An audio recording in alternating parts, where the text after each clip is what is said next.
Buenas tardes, buenos días para todos, buenas noches, buenos días para mí. Todavía son las 11 de la mañana en California, Daniel Spatz, para Daniel Spatz Interviews. Y para Europa ya a las 8 de la noche, en algunos países las 7, en Londres, en Inglaterra. Y bueno, acá estamos. Vamos a recibir una eminencia, el doctor Ángel Luis Cotorro, desde España. Le mando un abrazo a Carles. Ahí está el doctor, se ha comunicado muy puntual. Ahí le he enviado la invitación.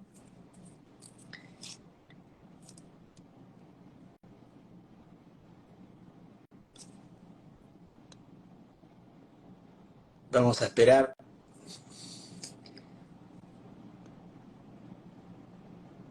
la comunicación. Ahí le envié, doctor, estoy mandando eh, la, la invitación. How are you doing, everybody? Special guest today. Doctor, de la clínica, le tengo que enviar la invitación. Yo le estoy mandando un abrazo para todos. Ahí tenemos que coordinar. Unable to join, dice, que no puede conectarse. A ver, ahí estoy, le envié, pero... Ahí está, doctor Ángel, ¿cómo Hola, estás? muy bien, ¿y tú? ¿Me oyes bien? Sí, a ver, háblame de ¿Me nuevo. oye, me oyes? Sí, ¿Me señor. oyes ahora bien? Sí, señor. ¿Cómo Perfecto, estás? venga. Muy Oh, bien, muy bien. Estoy aquí en mi tierra, en Santander, y estoy unos días de vacaciones y la verdad es que muy bien. ¿Vosotros no qué tal? sabes cómo te agradezco por es un gran honor tenerte, eres una eminencia ¿Qué va? del tenis. ¿Qué va, hombre? ¿Qué va? Soy un amante del tenis como lo eres tú y una persona, como yo siempre digo, somos gente del tenis, ¿no? Entonces a la gente del tenis siempre tenemos que estar colaborando y siempre tenemos que estar un poco disponibles, ¿no? Este es el mundo del tenis en el que tanto como tú como yo pues nos apasiona y nos enorgullece. Por lo menos a mí, yo creo que a ti también, el hecho de estar metidos en este deporte, ¿no? Por supuesto, Ángel. Bueno, a ver, quiero saber un poco de ti, me mandaste una foto ahí pegando un golpe. ¿Fuiste profesional? ¿Llegaste a jugar profesional?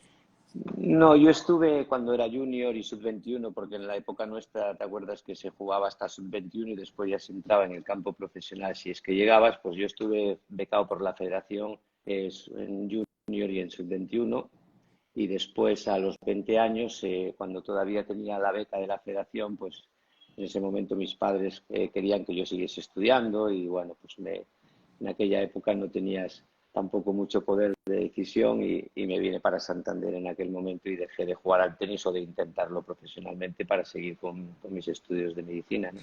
Y eso fue lo que sucedió, pero bueno, disfruté de una época muy bonita a nivel de infantil, junior, incluso sub-21, pues una situación pues muy agradable para mí, la verdad. ¿Tú querías ser profesional? Bueno, yo sí quería ser profesional, yo creo que todos los niños queremos ser profesionales, ¿no? Y bueno, pero también en aquella época las circunstancias eran diferentes, todavía la idea de profesionalismo existía, pero realmente no había la infraestructura quizá necesaria, había que irse a Barcelona, yo me fui a Barcelona y allí sí que había infraestructura de tenis, pero bueno, eran los inicios, ¿no? Fue una época antes que lo que fue Emilio, que marcó ya una época ya en el tenis español, ¿no? Fue en 8 o 10 años antes y bueno, había estructura, había habido grandes jugadores como Santana, Orantes, estaba también Higueras, estaba Fernando Luna, por ejemplo, era de mi quinta, no era del mismo año. Y bueno, pues fue una época muy bonita porque el tenis también tenía otra trascendencia, éramos amigos y estábamos, no digo que ahora no lo sean, ¿no? Pero era otra mentalidad, ¿no? Entonces pues lo pasábamos muy bien y al mismo tiempo pues practicábamos un deporte como el tenis que es muy chulo. Y después la medicina, ¿entró por ti como muchos hijos o hijas que siguen la tradición familiar o nada que ver? No, no fue mi caso, no fue mi caso. Yo estudiaba en Santander había 4 o 5 carreras que en ese momento y bueno, si elegías otra carrera pues tenías que irte fuera. Aquí había medicina, a mí la medicina siempre, había 2 carreras que me gustaban, una el derecho y otra, mi padre era abogado, por eso un poco el derecho, pero la medicina me llamaba más la atención y bueno, pues entré en medicina aquí en Santander y bueno, pues es mi otra pasión, ¿no? Yo no sé cuál, yo si tuviese que decir a veces que me han preguntado, pues yo creo que el tenis ha sido la primera y después la medicina la segunda, ¿no? Y ahora pues tuve la suerte y la fortuna de poder unir las 2 cosas dentro de mi profesión, ¿no? Y creo que soy un gran afortunado, ¿no? Por eso. ¿Tu mami qué hacía, tu madre?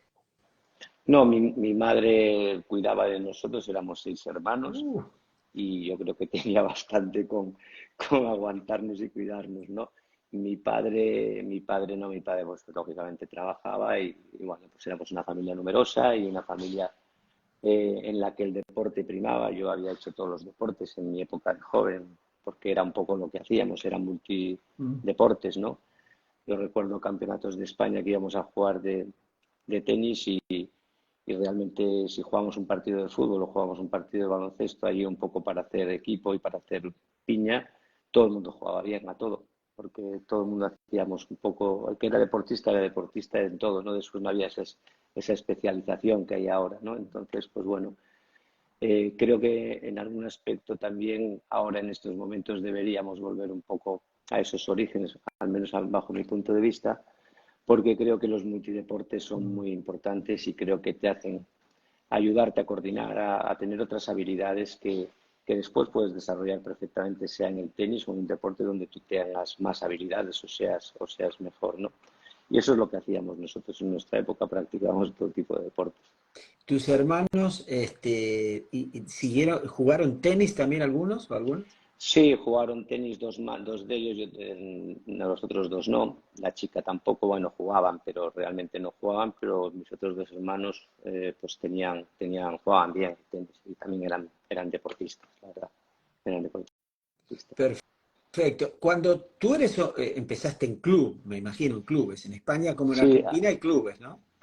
sí, aquí era curioso porque, sabes, en Santander, no sé si conoces mi tierra, está en el norte de España y es una ciudad que aquí se juega mucho a una cosa que se llaman las palas en la playa, porque como baja mucho la marea, pues la gente juega a las palas, ¿no? Y yo empecé con las palas porque era muy habitual, mi padre jugaba a las palas y así empecé a jugar al tenis, ¿no? Después, como mis padres eran socios del Club de Tenis Santander, pues empecé a jugar al tenis en el Club de Tenis Santander, que es uno de los clubs bonitos que te invito a que lo conozcas porque es precioso. Y ahí se han celebrado campeonatos de España. La Copa Davis, ¿te recuerdas? Estados Mm. Unidos y España, se jugó en Santander, alguna Copa Federación, o sea que es un club muy, muy bonito y con tradición tenística. Es un club centenario aquí en España, es de los pocos que hay centenarios. Cuando tú vas a un club ahora, Ángel, ¿qué ha cambiado en España con respecto a cuando tú eras niño, adolescente? Si es que ha cambiado algo. Bueno, sí que ha cambiado. Realmente ahora yo creo que la juventud ha cambiado y como la juventud ha cambiado, los clubs han cambiado. La forma de ver el tenis en los clubs es diferente antes, ¿no? Realmente, primero en los clubs tú recuerdas que había los que jugaban al tenis eran los recogepelotas, los que jugaban bien al tenis porque tenían esa necesidad y entonces veían, imitaban a los socios y después tenían más habilidades y eran los que después se volvían jugadores de tenis. Ahí tenemos muchos ejemplos en España, Perdóname, ¿no? eso me lo contó Pepe Higueras, que lo entrevisté, me dijo que Sí, así empezó él. sí, sí, él empezó en el tenis Barcelona, yo lo conozco muy bien a Pepe y sé su trayectoria, lo mismo que Manolo Orantes, que Manolo Santana. Todos los grandes mitos han sido como Juan Aguilera también, no fue recoge pelotas, pero vivía cerquita del Club de Tenis de la Salud y bueno, por eso también fue jugador de tenis, Fernando Luna también. Entonces, lo que ha cambiado ha sido, yo creo que ha habido unos años en los que los clubes han hecho una labor extraordinaria a nivel de la estructura tenística en España, además de la Federación Española, porque realmente de ahí se nutrían el tenis español de los jugadores, ¿no? Había unas escuelas que en principio había que ir a Barcelona para jugar porque era donde estaba toda la estructura del tenis, pero posteriormente han nacido muchas regiones como Levante, Valencia, Alicante, después Palma, Mallorca, Madrid, Zaragoza, que realmente han apostado por el tenis y ahora tú puedes jugar en España en cualquier sitio o en la mayoría, en muchos sitios con gran calidad. En eso ha mejorado muchísimo la estructura en España, pero que siempre fue una estructura muy amplia, ¿no? Digamos que la cuna del tenis español, y yo creo que podríamos decir de una de las grandes ciudades del tenis mundial, ha sido Barcelona, y a partir de Barcelona también se han ido desarrollando en otros sitios, ¿no? La gente, o sea, los clubs nutrían a la federación y al tenis español de jugadores y bueno, de ahí salían un poco toda la armada española, ¿no? Que ha sido una cosa tremenda, ¿no? ¿Qué ha cambiado ahora? Bueno, ahora yo creo que es difícil por la forma de ser, la forma de vida y por cómo hemos criado a nuestros hijos, que realmente viven muy bien y entonces yo creo que en los clubs no está el foco mejor de los futuros jugadores de tenis, pero no hay otra estructura, ¿entiendes? Es complicado decir dónde tenemos que ir a buscar a los jugadores para que salgan ahora, ¿no? Yo tengo ahí esa pregunta y ese interrogante, porque siempre digo que ahora en los clubs puede salir gente buena por generación espontánea, pero los jóvenes han cambiado en ese sentido. No digo a peor o mejor, yo creo que si quieres ser jugador de tenis un poco a peor, porque se han vuelto más cómodos, porque están más mimados, porque tienen de todo y realmente cuesta más ese esfuerzo y cuesta más ese sacrificio y cuesta más el ser jugador de tenis, ¿no? Aunque la estructura pues realmente es mejor ahora, porque la estructura que hay en España en relación al tenis es muy importante y muy alta, ¿me entiendes? Entonces, tú si quieres ser jugador de tenis, tienes todas las posibilidades para serlo aquí en España. Antes no funcionaba así. Claro, Entonces es una contradicción un poco, ¿no? claro. Cuando tú iniciabas tu carrera, porque muchos psicólogos pasa con el tenis, dice, voy a estudiar psicología y me voy a dedicar al tenis, dice, voy a hacer, otros dicen, voy a hacer medicina, etcétera, general, clínica, etcétera, cirugía. Tú dijiste, voy a enfocar mi carrera hacia el deporte, hacia el tenis, ¿Ángel o no? Sí, porque evidentemente ya te he dicho, yo creo que mi pasión era el tenis, entonces después hice medicina, que era una carrera que me apasionaba también y cuando ya tienes que decidir qué vas a hacer o a qué te vas a dedicar, pues dentro de la especialidad, pues yo lógicamente elegí la medicina deportiva, la traumatología deportiva y enfocada al tenis puramente. O sea, primero me formé en muchos otros deportes, pero siempre focalizado por algún día, pues estar dentro del mundo del tenis y bueno, pues ser un poco el responsable médico de la federación, ¿no? Que realmente era mi ilusión y que, bueno, pues llevo allí ya muchos años y gracias a Dios pues me fueron bien las cosas y bueno, a partir de ahí creamos una estructura a través del tenis español porque era una necesidad absoluta que teníamos nosotros de estar al mismo nivel que estaban nuestros jugadores. No teníamos un cartel de jugadores que era una auténtica locura y teníamos que crear algo para alrededor de ellos para que médicamente estuviesen protegidos, ¿no? No había eso antes. Mira, yo cuando empecé, esto era el año 87, estaba el doctor Vestir, que era el responsable de los servicios médicos de la federación, un tío estupendo, se había formado en Alemania y él se encargaba de la Copa Davis, era un poco el médico de la Copa Davis. Y entonces, bueno, a partir de que yo llegué a Barcelona, que nos conocíamos, porque él había sido mi médico cuando yo jugaba al tenis, ¿no? Pues ya me dijo, oye, pues venga, vamos a colaborar y te meto aquí, chaval, porque yo era muy jovencito.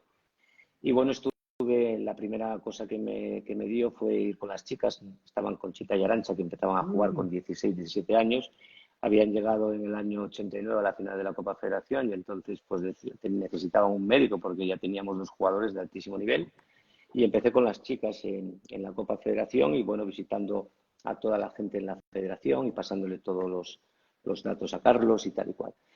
Desgraciadamente, Carlos tuvo un cáncer de pulmón y en el año 92, 93 falleció. Y bueno, pues yo ahí creo, me quedé un poco solo, ¿no? Porque realmente era mi timón un poco y después una persona que tenía mucha experiencia y creo que hubiésemos podido crecer mucho más rápido, ¿no? Entonces, bueno, pues yo ante esa situación me hice cargo de los servicios médicos de la federación, tanto chicos como chicas, y empecé a desarrollar un poco los servicios médicos en todas las territoriales de España para que en cada región de España, cuando fuese creciendo el tenis, pues tuviesen unos responsables médicos. Y así fue, creamos esos servicios médicos en las territoriales, empezamos a ir a los campeonatos de España como médicos y después yo en el año 98, creo que fue, 97, pues me incorporé también no solo a los campeonatos de España, sino a los Grand Slam como médico del equipo español y después también como médico de las Olimpiadas y bueno, médicos, empezamos a organizar servicios médicos en los torneos porque yo quería tocar un poco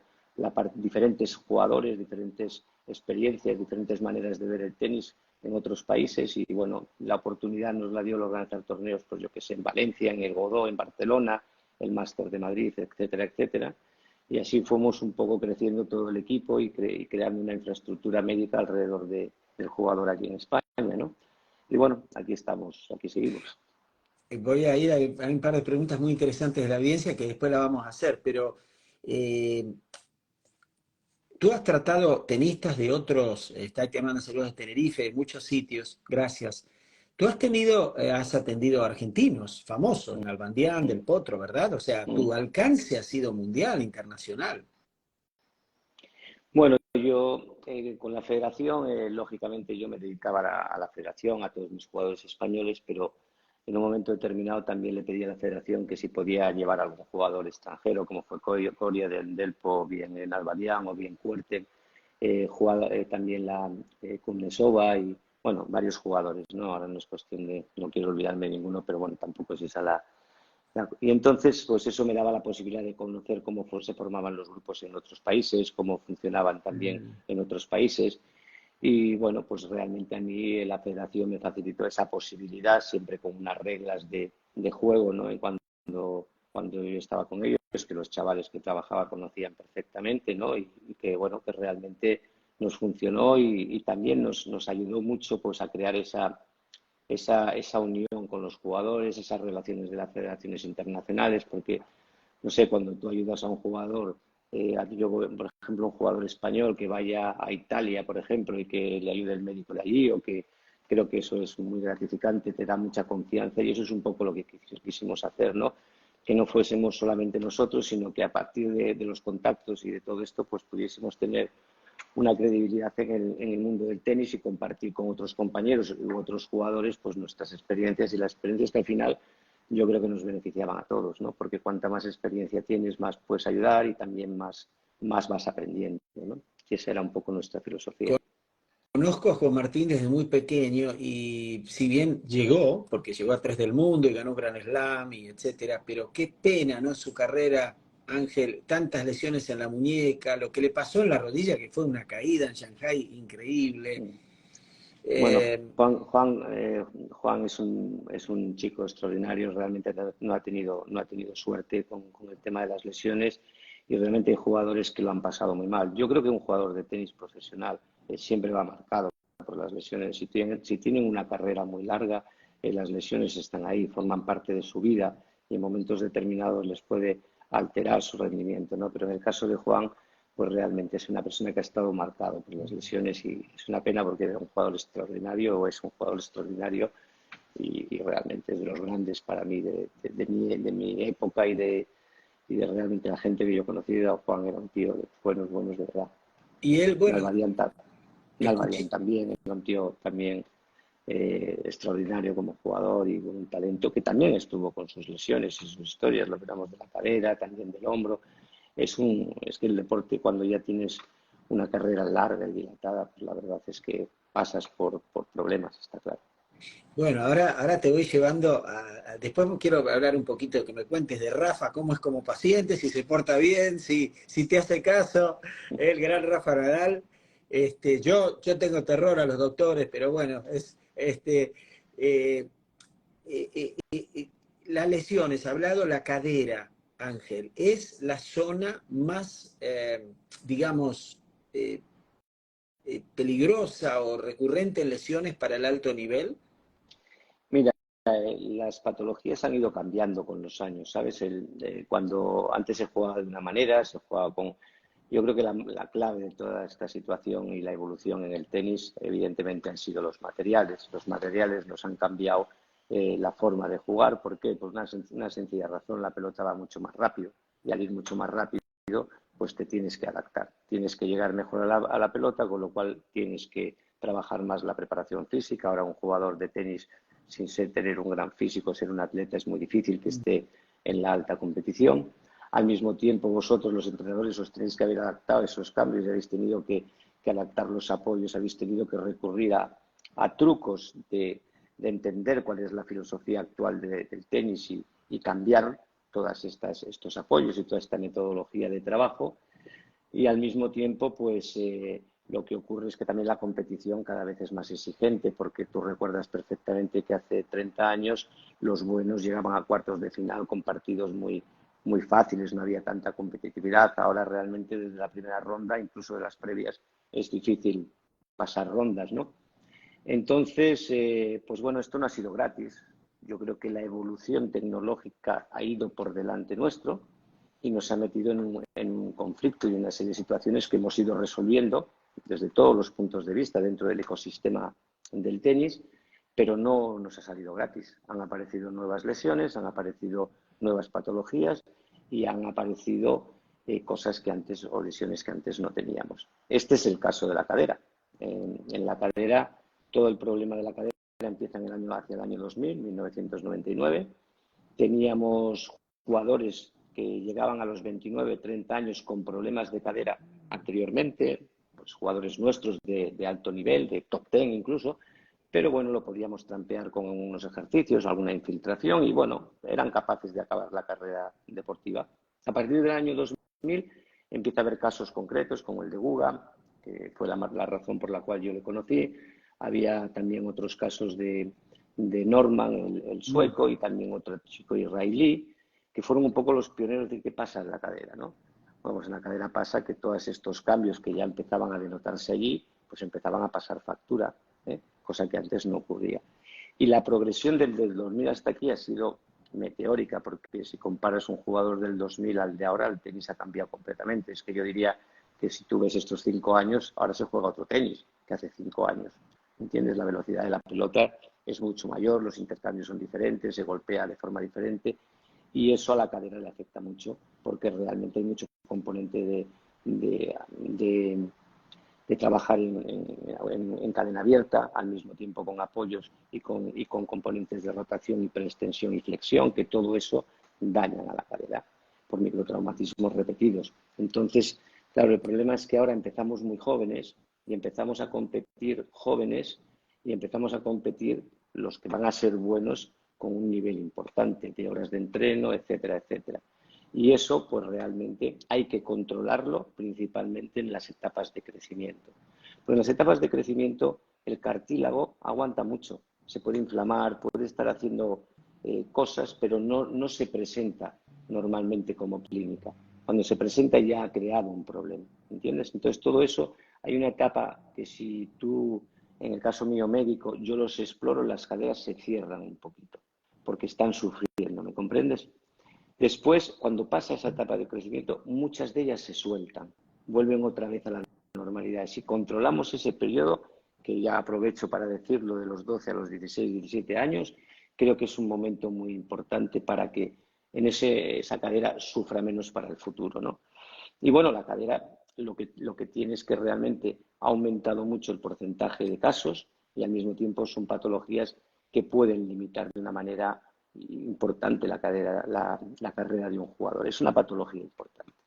Ángel, el open stance, la posición abierta, ¿verdad? Es popular, no es de ahora.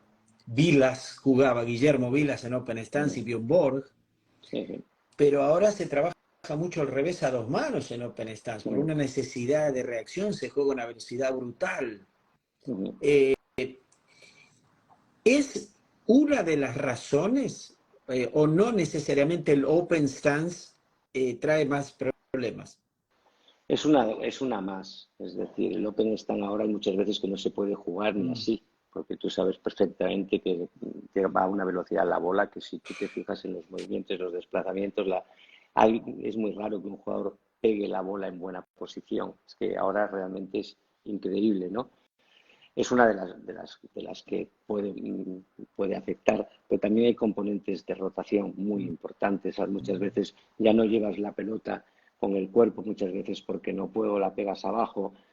Todos esos componentes de flexión, rotación interna y preextensión, muchas veces se pega de frente, ¿entiendes? Y tienes que rotar. Entonces, eso es en un movimiento de hiperextensión. Luego, todo eso afecta a la cadera y son los microtraumatismos repetidos, imagínate desde que uno empieza a jugar a los 5 años, los que nos llevan a esta situación. Pero hay periodos críticos y esos periodos críticos son en los que hay que hacer prevención y estar focalizados. Yo creo que mi filosofía, que es discutible, pero creo que tiene sentido común, ¿no? Es que nosotros tenemos un kilometraje y nosotros el kilometraje lo tenemos que cumplir. Tú igual tienes 500.000, yo tengo 300.000 y otro tiene 1.000.000, pero el kilometraje genéticamente está ahí. Si tú eres capaz de ahorrar kilómetros en cosas no necesarias, creo que eso te beneficia. Es decir, si yo tengo que hacer una preparación física o tengo que hacer un trabajo en pista, si el entrenador y el preparador físico se ponen de acuerdo, hay muchas veces que el trabajo no se tiene por qué duplicar o se puede no duplicar. Ahí es verdad que hay momentos en los cuales evidentemente no se puede. Y después, otra de las cosas es el impacto. El impacto es uno de los causantes, el más importante.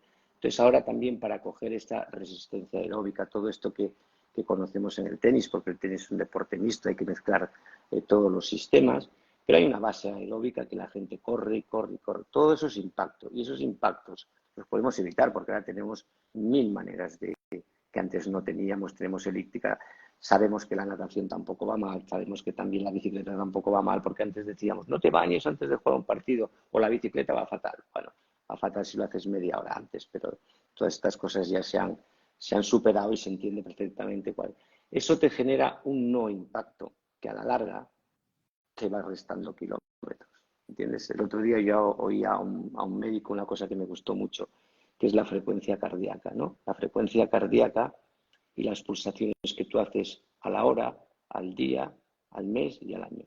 Si tú eres capaz con el ejercicio de bajar la frecuencia cardíaca de 80 a 60, porque haces un ejercicio pero sencillito, pero de 1 hora al día, tú bajas a 60 pulsaciones. Y si tú lo multiplicas por horas, minutos, meses, semanas y en un año, me parece que eran 12 millones menos de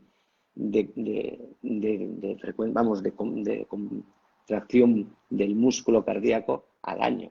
Luego, eso es prevenir, eso es una prevención. Y en esto digo lo mismo, esto es una prevención. Es un poco el mismo ejemplo. Si podemos bajar un poquito y quitar de donde no nos sirve, o podemos hacerlo con otras cosas, vamos a hacerlos porque esto va muy rápido, esto es muy intenso y el circuito se ha convertido en un tema de supervivientes, yo diría, ¿no? No solo los buenos están arriba, sino que además son los buenos y los que aguantan, ¿no? Entonces creo que eso es también una cosa que tenemos que tener en cuenta, porque las lesiones van a estar siempre allí, pero hay que intentarlas prevenir y hay que intentarse adelantar y disminuirlas de forma evidente para que podamos tener una carrera. El que es bueno porque es bueno y el que no es bueno que tenga un deporte que le provoque salud, ¿no? Yo creo que al final el deporte es salud. En la alta competición esa palabra no la podemos utilizar o no es una realidad, pero en general Ahora, no solamente. ahí te detengo, pero yo como padre de un niño, de una niña, digo, entonces, ¿para qué lo pongo a mi hija, a mi hijo en un deporte de alto rendimiento si va a terminar destruida físicamente? Eso la gente no lo ve, Daniel. La gente lo que ve es el éxito, la ilusión, el que su hijo Mm. sea deportista, que sea deportista de élite, porque al final si un jugador, un niño te transmite eso, como padre es muy difícil prohibirlo. Es prácticamente imposible. Lo que tienes que hacer es acompañarle como padre, ser padre, simplemente, dejarlo en manos de profesionales, que es otra de las cosas que hay que hacer, y al mismo tiempo intentar que el chaval, tú actúes como padre para ayudarle a que sus elecciones sean favorables, a que siga estudiando si es que es un poco al principio lo lógico, y que tenga un abanico de posibilidades, que no todo se centre en ser profesional, porque ser profesional es casi como una lotería, es dificilísimo, ¿entiendes? Entonces has de saber dar a tu hijo todas las herramientas para decirle, vale, tienes esta ilusión, lucha por ella, pero también hay otras alternativas, porque enseguida vas a ver, hay jugadores de tenis que nos han sorprendido, que nunca pensábamos que iban a ser jugadores de tenis, pero se han perdido más por otros motivos, que tenían una calidad tremenda, pero el que tiene calidad, el que trabaja y tiene continuidad, esos normalmente son bastante elegidos, los ves desde muy cerca, ¿entiendes? Y sin embargo, hay otros que no eran tan buenos jugadores en principio y han sido grandes jugadores y grandes, no digo campeones, pero arriba. Yo conozco algunos que han estado incluso en el top 10, top 9, cuando nadie apostaba por ellos, ¿no? Luego, yo creo que, yo creo que esta es la filosofía que tenemos que hacer los padres, ¿eh? Porque en realidad los padres a veces estorbamos más que ayudamos en el tenis. Una opinión personal. De los Big Three, Rafa, Roger, Novak, a mí no los comparo. En juego no, nunca entré en eso. Los aprecié y los voy a extrañar a los tres y fueron grandiosos los tres. ¿Cuál de los tres sufrió, va a sufrir menos de viejito? Va a poder... Yo conozco exjugadores de fútbol como Batistuta, que tuvo un problema en el tobillo tremendo Sí, sí. y dice a veces no puede caminar. Eh, A ver, yo conozco, evidentemente, le conozco desde un punto de vista físico es a Rafa. Tengo, lógicamente, también noticias sobre Roger porque siempre ha sido muy buena, han tenido muy buena relación y realmente Roger pues, ha tenido principalmente problemas de rodilla ahora últimamente, algunos problemas de espalda típicos. Tampoco ha sido Roger un jugador castigado por las lesiones desde mi punto de vista, ¿no? Y Novak es una persona que no ha sido muy castigado por las lesiones, entre otras cosas también porque es un chico que ha nacido con una genética brutal, ¿no? O sea, aparte de todo lo que se ha cuidado, aparte de todo lo que ha hecho bien, es un chico que, bueno, hoy por hoy está en una buenísima condición física. Yo creo que de los tres es el que mejor físicamente está en cuanto a esto que tú me comentas, ¿no? Evidentemente Rafa va a sufrir porque tuvo un problema genético que todo el mundo conoce en el pie y que eso le ha generado todo tipo de inconvenientes, ¿no? Entonces, en ese sentido, si hablamos de esto, pues el pie sí que le va a dar, lógicamente, problemas. Si tú ves el resto y tú ves la carrera, cosas que sorprendentemente una persona que tiene 38 años, los próximos que tenga serán 38, mantiene muy bien las estructuras porque ha tenido una gran masa muscular, porque ha sido un chico bueno, que ha sido un deportista nato, genéticamente una fuerza de la naturaleza, ¿no?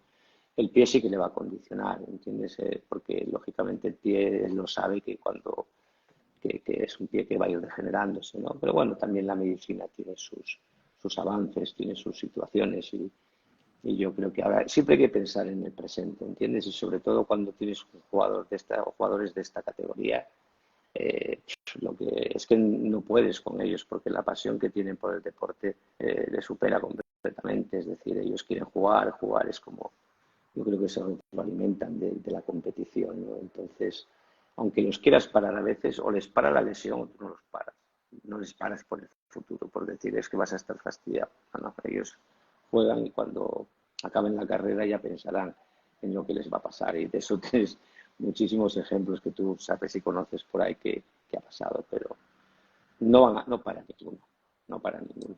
claro, Van hasta que la gente dice, ¿por qué sigue Rafa? ¿Por qué siguió en su momento Roger, ¿no? O Novak, pero sí, bueno, está claro, y porque han seguido, ahora estamos hablando de estos tres, hay muchos jugadores que han seguido y no han podido seguir a por perdóname, lesión, pero en el fondo, Babrinka, Murray, ¿no? Andy Murray. mira Murray es un ejemplo que es el más sorprendente de todos, ¿no? Que tienen tanta pasión por el deporte, son tanto, como digo yo, gente tan de tenis, que no pueden dejarlo, es como una droga, ¿sabes? Tienen una pasión por la competición, son gente que les gusta el tenis, les gusta entrenar, les gusta competir y claro, cuando les quitas eso lo pasan mal, ¿sabes? O sea, es un periodo que lógicamente poco a poco se va asimilando, pero mientras tengas el nivel de competir, como han demostrado Roger hasta que le pasó lo de la rodilla, o como demuestra Rafa, o como demuestra Djokovic, o como demuestra Murray, ¿no?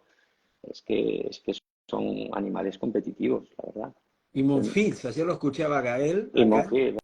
Monfil ha sido una persona con un físico envidiable, o sea, es un atleta, ¿no? Entonces Monfil es otra, yo creo que a Monfil le apetece más jugar al tenis ahora que hace unos años. Y es una impresión personal, ¿no? Porque ahora sabe todo lo que puede hacer. Si hace las cosas bien, es una persona que, no sé los años que tiene, me parece que tiene 36, ¿no, Daniel? Me parece 35, 36. y está como un niño de 20 años, tiene un físico y Impresionante. está jugando, yo creo que su mejor tenis, o uno de sus mejores tenis, ¿no? Y está muy feliz por su pareja, por su matrimonio con Claro, Svitolina, porque muy feliz. está estable, son edades que ya maduras de otra manera, tienes una familia y te sientes bien personalmente y desarrollas todo el potencial que igual en otros momentos, por otras circunstancias, no estabas tan concentrado en la situación, ¿no? ¿Qué tenistas del pasado te impresionaron por el estado físico que tenían, por su salud, además que no se lastimaban, así como estamos nombrando a Novak, a Roger, Bueno, Rafa y con su cuerpo? esos dos han sido un ejemplo. Rafa, ya te dije esto, pero también tiene 37 años y ahí le tienes en la alta competición. A mí de los míos me ha sorprendido siempre Feliciano López. Feliciano López es una persona que ahora ha terminado de jugar un físico espectacular, Que un chaval me encantaría entrevistarlo un día. que genéticamente ha sido un fuera de serie y realmente no se ha lesionado poquísimo. Se ha lesionado poquísimo. Otro que se ha lesionado un poco, la verdad, para mí ha sido Fernando Verdasco, también con un físico envidiable. David Ferrer también, pero David Ferrer es que era una persona que estaba todo el día dedicado a estar bien físicamente, un portento físico también, ¿no? Te hablo de un poco de los españoles, así que me vienen un poco a la cabeza. Carlos Moya también era muy bueno físicamente, sí que padeció una lesión al final de su carrera, pero Y perdón, jugadores Ángel, que, perdón, ¿y las mujeres españolas, tenistas españolas? bueno, las mujeres españoles, la que físicamente marcó la diferencia, espera, voy a coger unos auriculares, que Sí, se cómo no. me estoy quedando sin batería. Arantxa Sánchez Vicarius era un fuera de serie físico. Es verdad que trabajaba muchísimo, se entrenaba a una intensidad que no había nadie que le siguiese, ¿no? Tampoco como Rafa, ¿no? En chicas se metía en una pista y estaba concentrada y con una intensidad que ninguna jugadora le aguantaba. Yo recuerdo a Martina Hingis, cuando tenía 16 años, siempre quería entrenar con Arantxa, porque era la única que la sacaba de la pista destruida, ¿entiendes? Porque la intensidad de Arantxa no se la aguantaba nadie. Una gran, una gran jugadora y un gran potencial físico, Arantxa. Después también ha habido, Conchita era distinta, pero Conchita también tenía un físico un poco escondido porque aguantaba muy bien los partidos y tenía tanto talento, pero no era el físico de ella, ¿no? Después también ha estado, pues estoy hablando ya de las mejores. Garbiñe ha sido una jugadora todas ellas tienen buen potencial físico, pero quizá si tuviese que destacar a una, destacaría Arantxa sin ninguna duda. Paula, Baldosa, que ella Paula, sufre mucho, Paula, ¿no? También las Paula, presiones, ha sufrido mucho sí, esa pero parte. Paula físicamente es una persona buena, es una persona, una chica muy fuerte con muchas características. Pues tenísticamente es una barbaridad, ¿entiendes? Entonces cuando ella logra unir el físico un poco con la continuidad, es una jugadora peligrosísima, no quieren jugar nadie con ella porque realmente despliega un juego muy a un nivel altísimo, ¿no? Físicamente también es buena, también es buena. Pero ya te digo, yo creo que Arantxa ha sido quizá la que marcaba la diferencia en ese sentido. Ángel, el tiempo pasa increíble, nos quedan 20 minutitos nada más. Charlaría horas contigo y ya lo Mm. haremos personalmente, ¿eh? Te voy a visitar y Sí, sí, vamos a... y tanto. ¿Juegas? Estás invitado aquí a Santander. ¿Juegas No, algún? ahora no juego, ahora no juego mucho, juego un poco al pádel y tal. Ahora me he aficionado al golf y llevo 2 años jugando al golf y estoy enganchado. Pero bueno, tampoco tengo mucho tiempo, no he tenido mucho tiempo y Claro. es un poco la excusa que me busco, que también podría haber hecho algo más, también es cierto. Bueno, y tú, bueno, quiero preguntarte, que le des un mensaje, no preguntarte, a los papás entrenadores que dicen a los 12, 13, 14 años, a veces antes, mi hijo tiene que entrenar 4 horas por día para llegar a ser profesional. ¿Qué les dices? O hijas. Bueno, es difícil esto porque tú sabes que hay una gran competitividad y al final los padres piensan que las horas de entreno son lo que produce que un jugador sea bueno, ¿no? Eso no es así, en términos generales, ¿eh? Y sobre todo dependiendo de qué edades. Yo siempre he sido muy defensor de la calidad más que de la cantidad y sobre todo de la especificidad en cada persona Y a veces eso pues no es fácil, no es sencillo, porque tú sabes que hay grupos, esos grupos no pueden ser tan individualizados y el tenis tiene también sus complicaciones a la hora de analizar esto, ¿no? Pero yo siempre soy partidario de la calidad. Yo no soy de las personas que pienso que se pueden entrenar 5 o 6 horas como se está haciendo en algunos casos, porque yo no puedo, yo creo que no aguanta el cuerpo humano, ni la concentración, ni el físico, ni no puedes aguantar 5 horas, ¿entiendes? Bajo mi punto de vista, y al día siguiente otra vez, y al día siguiente otra vez, porque creo que al final con eso el nivel, por una parte, lo puedes aumentar, pero por otra parte corres un riesgo de lesionarte. En estudios que nosotros hemos hecho, y te lo pongo como ejemplo, en una escuela de alta competición, como puede ser una academia de las que tú conoces, aproximadamente, hablando de un grupo de 90 chavales, la media de lesión al año, la media era de 5 a 6 semanas. Fíjate lo que eso significa. Significa que hay mucho o alguno o bastantes que están bastante más tiempo porque otros quizás no se han lesionado. Estoy hablando de la media. Si tú te pongo un ejemplo de un tobillo, haces un esguince de tobillo, grado 1, 2, o vamos a poner grado 2, que tienes que inmovilizarlo, que vas a estar 3 meses sin jugar, o estás 3 meses para volver a coger el nivel que tú tenías antes de lesionarte. Fíjate la cantidad de horas que están ahí perdidas. Fíjate la cantidad de horas que dejas de jugar. Y si nos vamos a las lesiones de sobrecarga, que son otro de los grandes temas a debatir en un foro médico, ha aumentado muchísimo. Y una fractura de sobrecarga te lleva un mínimo de 6 a 12 semanas de estar quieto. Y fíjate la cantidad de horas que se pierde. Entonces, tenemos que hacer una reflexión, todos en conjunto, y hacer un tratamiento de la prevención en un jugador de tenis de una manera holística. Es decir, hemos de controlar todas las áreas. A mí de poco me sirve como médico controlar el área médica y decir que tienes que hacer esto, que tienes que hacerlo esto, prevención de la muñeca o de la columna o de la cadera, si realmente no podemos controlar otras áreas, las horas de entrenamiento, las horas de preparación física, el control de fisioterapia, el control de nutrición, el control del sobreentrenamiento, porque realmente si no, o el control de la competición, porque si no, no podemos controlar la prevención holística de un jugador de tenis. ¿Me comprendes? Y creo que ahí tenemos que hacer un esfuerzo todos para unir las áreas. Yo ahora estoy con un proyecto muy chulo que algún día te lo presentaré, en el cual es lo que quiero hacer. Parece que el médico muchas veces siempre estamos lejos, ¿sabes?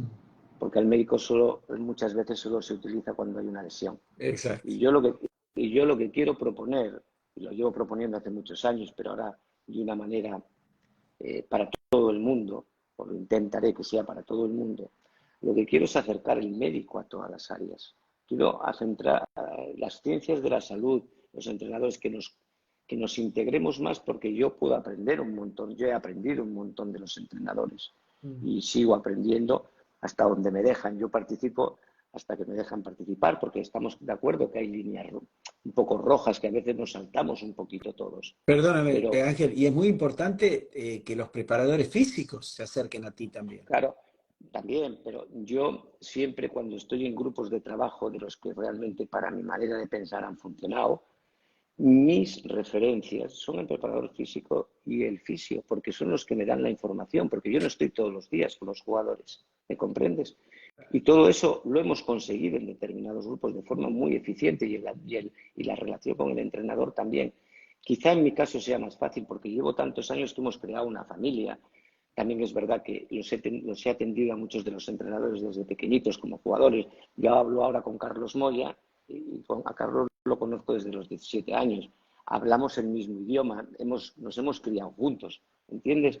Entonces es fácil, pero no es lo normal o habitual en el mundo del tenis que el médico esté tan próximo a los jugadores. No es la realidad. Y yo lo que intento es que se acerque todo eso porque a mí me ha dado muy buenos resultados. Yo creo que he aprendido muchísimo de los entrenadores, de los preparadores físicos, de todo el mundo, y quiero que también ellos aprendan un poco de nosotros. Te voy a poner un ejemplo. Tú sabes perfectamente que hay, todo el mundo conocéis, los entrenadores sobre todo, más que nadie, lo habéis creado, el mecanismo de la biomecánica del gesto. Está ahí escrita, está ahí definida maravillosamente por muchos de vuestros compañeros y tú mismo, muchas veces lo habrás hecho. Pues Cuando tú hablas de lesión, tú hablas de mecanismo de producción de lesiones. Hay un mecanismo de producción de una lesión en el tenis en cada lesión. Unas pueden ser por mala suerte, te tuerces un tobillo, pero luego las lesiones de microtraumatismos repetidos, que son las más habituales en el tenis, se producen por un mecanismo de producción. Que si unimos el mecanismo, la biomecánica del gesto y la biomecánica de producción de lesiones, fíjate lo que los médicos podemos ayudar al entrenador. ¿Entiendes? Si, por ejemplo, en los apoyos y en las cosas que vosotros tenéis que hacer, que las hacéis porque el tenis os ha llevado a esos cambios, y yo te propongo a ti, como el colesterol, que hay alimentos buenos, regulares, malos y muy malos, y te digo esos apoyos, cuáles son los buenos, malos, para la función biomecánica de una articulación, tú después coges la ensalada y tú decides lo que haces. ¿Me comprendes? Pero al final yo puedo ayudar ahí y el entrenador me va a ayudar con toda la biomecánica del gesto a que yo también entrena el mecanismo de producción de lesiones. Te hablo de un par de ejemplos, ¿no? Pero lo mismo hablamos de todo, ¿no? Y yo intento ahora todo eso poderlo plasmar en un futuro y algún día te lo enseñaré el trabajo que estamos haciendo para que todo el mundo del tenis nos vayamos acercando y formemos una comunidad que creo que es lo que necesitamos. Tú cuando me decías, Ángel, ¿quieres hablar? Yo te conocía de oídas, pero sé lo que haces. ¿Cómo no voy a venir al programa? ¿Cómo no voy a participar cuando somos gente del tenis? Nos tenemos que arropar todos. Y esa es un poco mi intención, aparte de todo lo que es medicina y todo lo que es el tratamiento holístico de todo esto, ¿sabes? Yo quiero que estemos más cerca. Fantástico, Ángel. Es mi último proyecto. Es mi último proyecto en el sentido serio de decir, tengo que hacerlo, ¿sabes? Porque llevo muchos años pensando en Qué ello. lindo que lo puedas contar acá porque te va a escuchar muchísima gente. Muchas gracias. Mira, quiero ir cerrando esta hermosa charla con la muñeca, ¿viste? He hecho esta pregunta. Los que me han escuchado dirán, uy, Daniel ya preguntó esto, y sí, porque ahora tengo un experto, una eminencia, como te puse en el post. Veo entrenadores, se habla mucho de la aceleración, presentan muchos ejercicios en Instagram, en las redes, donde aceleran los niños, las niñas, el forehand, para tener racket head speed, como dicen.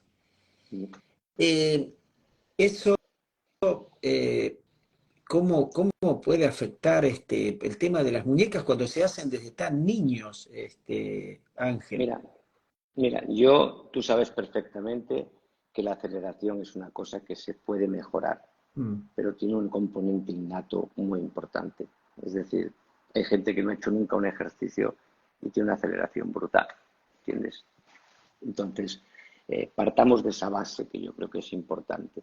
Todo se puede mejorar, la masa muscular, todo se puede mejorar, pero la genética estaba ahí dentro y la genética es la que nos marca los estilos de los jugadores. Yo recuerdo a Juan Aguilera, que no hacía nada, y Juan Aguilera tenía una aceleración en la derecha que era una cosa de pocos. Y no era natural, era genético, lo tenía, ¿no? Con respecto a esto, te diré lo siguiente. La muñeca sufre por todas partes, pero principalmente por la parte cúbito-carpiana. Aquí está, en esta zona, no sé si lo ves, Sí. es donde están los mayores problemas. Ligamento triangular, impingement de muñeca, lesiones de cartílago, etcétera, etcétera, y cubital posterior. Esa zona es una zona crítica en la muñeca que hay que proteger. Si nosotros hacemos todo el spin, nosotros hacemos este gesto y bajamos la muñeca lo primero para abajo para darle el componente de movilidad. Y ese movimiento hace que choquen la estiloides con el piramidal. Y en el medio hay una serie de estructuras que como un cascanueces están sufriendo. Luego, en el tenis no podemos evitar ese mecanismo, porque jugamos al tenis. Pero vuelvo a lo de antes. Si estamos buscando aceleración, que sepamos que esta aceleración es un microtraumatismo repetido para esta zona que sufre. Y sufre siempre. Y que la podemos proteger con movilidad, con ejercicios de estiramiento, con potenciación muscular, todo lo que se hace a nivel de las estructuras de la muñeca, que se tiene que hacer en cadena desde arriba. Todo eso que muchas veces yo he hablado con Diego que es un buen amigo tuyo, Totalmente de acuerdo, pero tengamos en cuenta que si hablamos de porcentaje de patología está aquí. Y este mecanismo que tú me explicas no es un mecanismo bueno para ese tipo de patología. Con lo cual, reservémoslo lo más que podamos para lo que nos interesa. ¿Me comprendes? No todo es gratis. ¿Me comprendes? No todo es gratis, Daniel. Claro, o sea que no es conveniente exponer a los niños a tanta repetición, Ángel. Mm, No, porque realmente los niños lo que les tienes que enseñar, bajo mi punto de vista, lo que mejora todo lo que es la prevención es la buena biomecánica y la buena técnica.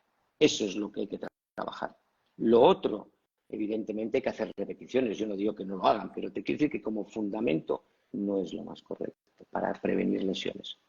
La técnica de la biomecánica del gesto es fundamental. Ahí es donde yo incidiría desde pequeño, a que realmente la coordinación, la biomecánica, en la que la técnica sea lo más depurada posible, porque eso es una de las grandes prevenciones en nuestro caso, para los médicos. Bueno, ahí te preguntan en la audiencia, dos preguntas te hago que no quiero que se pasen.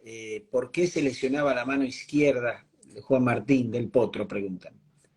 Bueno, yo creo que en todo esto hay que conocer la patología y hay que saber lo que le pasó a Juan, ¿no? Yo en este caso en la muñeca no lo conozco, aunque tengo referencias.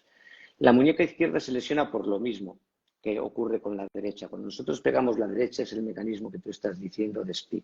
Cuando tú lo haces con el otro, lo haces con el brazo izquierdo y muchas veces el hecho de meter la mano izquierda, que Juan la metía muchas veces, por eso de repente metía un revés, se apoyaba, metía un poco la mano izquierda y la pelota iba rapidísimo y al mismo tiempo iba prácticamente no botaba.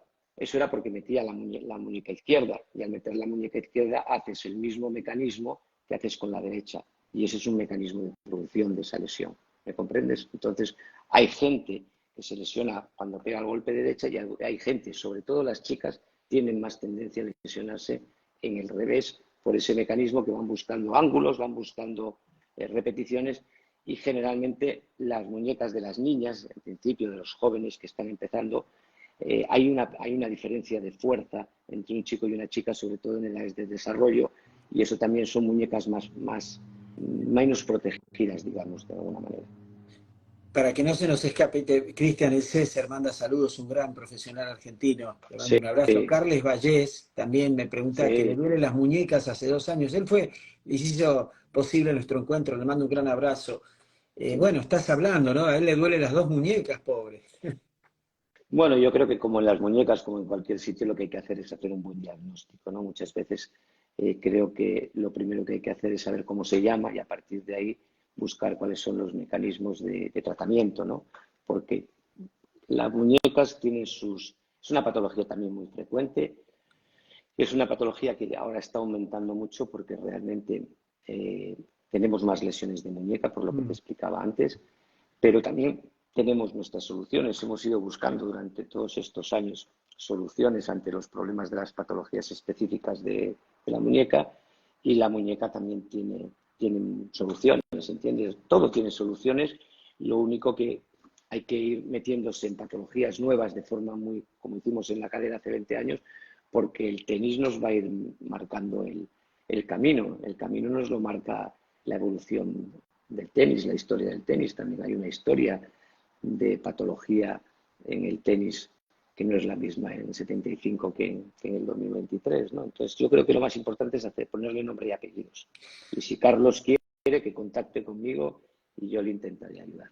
El material, nos quedan 5 minutitos, no quiero que se corte. El material, los encordados, el poliéster, que es tan duro, Ángel. Y las pelotas, hablaba una persona de audiencia que los cambios de las pelotas en el tour permanentemente pueden ser causa de lesiones también. Mira, yo de todos los materiales que lógicamente tienen que ser adecuados, tienen que ser correctos y personalizados a cada chico, ya no te hablo de profesionales, porque los profesionales ya saben y al mismo tiempo tienen un equipo detrás que no soy yo el que tengo que decir nada de esto. Pero sí que es verdad que los chavales se debían aconsejar por los entrenadores, buscar justamente las raquetas que deben ser, los pesos que deben ser. Tú sabes que muchas veces la gente quiere coger una raqueta que pese más porque así juega más rápido. Craso error, porque al final no tardan 2 semanas de estar lesionados, esto es matemático. Y después los cordajes también, pues también los sintéticos, tú sabes que los sintéticos de ahora son cordajes que están bien. Lo que sí que habría que controlar un poco es la tensión de los cordajes en chavales, porque un chaval se acostumbra a lo que le pongas y dentro de unos límites de tensión aceptables, todo el mundo puede jugar. Yo recuerdo que en la federación, en aquella época, nos daban cordajes de tripa y nos los ponían a 18 kilos, porque así rompíamos menos y nos acostumbrábamos a jugar con 18 kilos, ¿me entiendes? Yo creo que el cordaje ni fuerte ni flojo, pero si hay algo, mejor que sea menos kilos que más kilos, ¿no?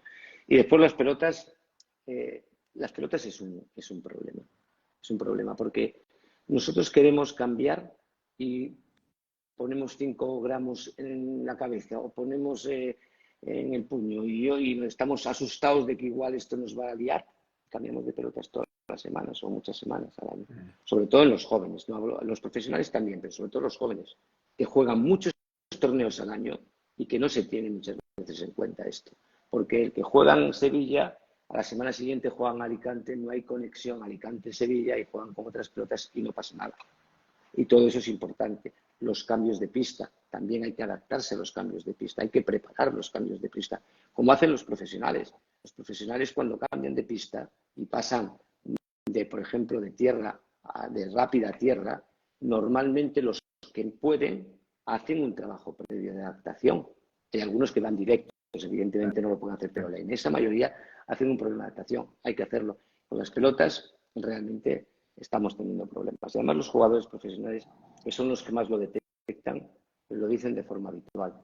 Estas pelotas, tengo un dolor aquí, las pelotas están muy duras, no sé qué, muchas veces de concentraciones que estamos están hablando de las pelotas porque realmente esos cambios les influye mucho. Imagínate a un niño o a un adolescente, ¿no? Tema de debate y tema de prestarle atención. Ya sé que no es fácil, ¿eh? Importante, ¿no? Sí. Ángel, vas a tener que resumir tu capacidad de... Te pongo ahí 40-30 para cerrar el game.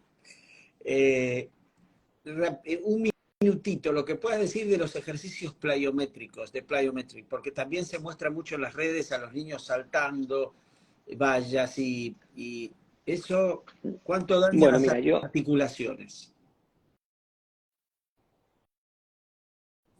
Se nos fue, no te escucho. A ver, ¿ahora me escuchas? Sí, ahora te escucho. Me ha acabado esto. Le manda, perdón, la doctora Sara Martínez desde Dubái, fantástica conversación. Sí, la das recuerdos que la conozco mucho, es una buena compañera. El deporte, hablemos en general, tiene su especificidad. Y nosotros tenemos que preparar al tenista en lo que tiene que prepararlo. No tenemos ni que saltar como en básquet, ni tenemos que levantar pesas para hacer levantamiento de pesos. El tenis es un deporte muy claro, muy evidente y que hay que adaptar todo lo que son la preparación física y todos los ejercicios tienen que estar adaptados, bajo mi punto de vista, a lo que vamos a hacer en pista. Y lo que vamos a hacer en pista es lo que tenemos que hacer en cuanto a los ejercicios. Y no inventarnos lo menos posible. Vallas, has puesto un ejemplo. Yo tengo varios casos de lesiones de vallas por saltarlas al revés, porque no se fijaban los chavales. Un tenista no salta vallas. No digo que no le viniese bien saltar vallas, pero técnicamente no es un saltador de vallas, con lo cual realmente cuando uno se lesiona o se ha lesionado, que tengo 3 o 4 casos, el cabreo es monumental. Luego, es un ejemplo de decir, zapatero a tus zapatos, el tenis tiene una serie de características físicas que están perfectamente definidas, que hay grandes preparadores físicos que saben perfectamente lo que hay, porque el mundo de la preparación física y de los ejercicios ha variado de una forma notabilísima, y vamos a meternos en nuestro mundo, como si fuésemos futbolistas, nos meteríamos en el mundo del fútbol. Y yo creo que lo que tenemos que hacer es sencillez. Está todo inventado. Perdón. Me encanta cómo cerraste. Yo odio, pero se nos va a cortar y no quiero que se corte, me quiero despedir. Diste un masterclass, Ángel. No sabes cómo te agradezco. Bueno, ha sido un placer estar aquí. Cuenta conmigo para cuando quieras. Para mí es un placer estar en foros de tenis. Sé que tienes una gran audiencia y, bueno, todo el mundo me dice que te lo has ganado y todo el mundo quiere estar en tu programa. Y yo, pues, no podía ser menos. Yo también quería estar, ¿sabes? Entonces, encantado. Ha sido un placer, me he divertido mucho. Creo que hemos tenido una conversación muy agradable y siempre a tu No, disposición para cualquier... tiene que haber una segunda parte. Cuando tú En quieras. serio. Sí, sí, sí. Me das la palabra. Ya te lo digo que sí. Bueno, un abrazo enorme. De acuerdo, venga, un Seguimos en abrazo. contacto. La voy a bajar al canal de YouTube, por supuesto. Un gran Vale. abrazo a todos. Gracias, Ángel. Felicidades.